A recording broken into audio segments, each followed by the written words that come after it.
Kuna wakati bondia maarufu duniani Muhammad Ali alishinda ubingwa wa dunia, lakini historia inadai hakukaribishwa kama shujaa.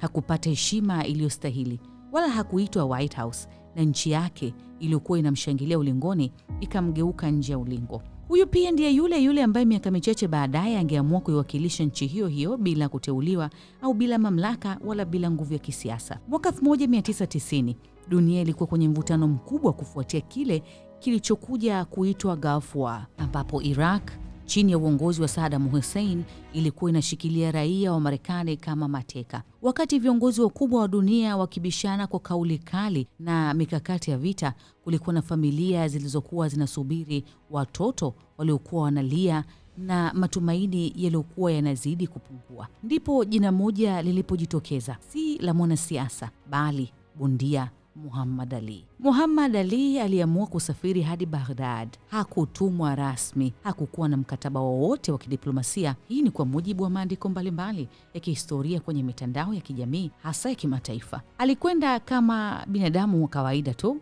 mwenye dhamira ya kuokoa maisha ya watu. Ni vigumu kuelewa ujasiri wa hatua hiyo. Hii ilikuwa nchi iliyokuwa katikati ya mgogoro wa vita, lakini Ali aliingia humo si kwa nguvu bali kwa jina lake. Yeye akawa mtu wa kwanza kukutana na Saddam Hussein, na alipokutana naye hayakuwa mazungumzo ya kawaida. Yalikuwa ni mazungumzo kati ya mtu mwenye mamlaka ya taifa na mtu mwenye mamlaka ya heshima ya dunia. Ali hakutumia lugha ya vitisho, hakutumia siasa, bali alitumia utu, na kitu kisicho cha kawaida kilitokea kwenye mazungumzo yao. Historia inadai baada ya mazungumzo hayo, baadhi ya mateka wa Marekani waliachiwa huru, na si hivyo tu, Ali mwenyewe alirudi nao nyumbani. Hii haikuwa knockout ya ulingoni, hii ikageuka kuwa knockout ya kibinadamu. Lakini kama ilivyo kwa hadithi nyingi kubwa, kuna upande mwingine. Wapo waliomsifu kama shujaa, mtu aliyethubutu kufanya kile ambacho serikali haikuweza kufanya kwa haraka. Lakini pia wapo waliodai kwamba alitumika kama sehemu ya propaganda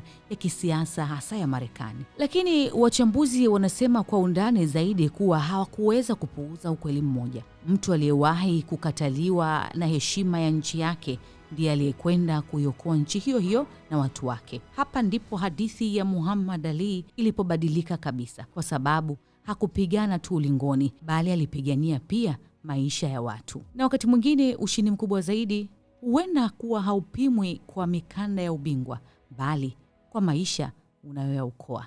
Mimi ni Gina Baltazari. Una maoni gani kuhusu hili? Leave your comment behind.